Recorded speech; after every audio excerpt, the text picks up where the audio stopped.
ভাইয়া চলে যাওয়ার পর থেকে আমি এখনও আমার নর্মাল লাইফে ব্যাক করতে পারিনি। আমার প্রতিটা মুহূর্তে প্রত্যেকটা ক্ষণ আমি আমার ভাইয়ের স্মৃতি আমার ভেসে ওঠে। তার স্মৃতিতে আমি সবসময় যখন মনে পড়ে আমার মন সারাক্ষণ ওর জন্য কাঁদে। আমি এখন পর্যন্ত আমার পড়ালেখা শুরু করতে পারিনি।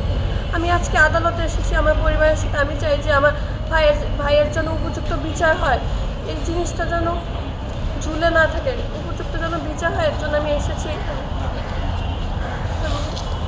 ভাইয়ের সাথে শেষ কি কথা হয়েছিল?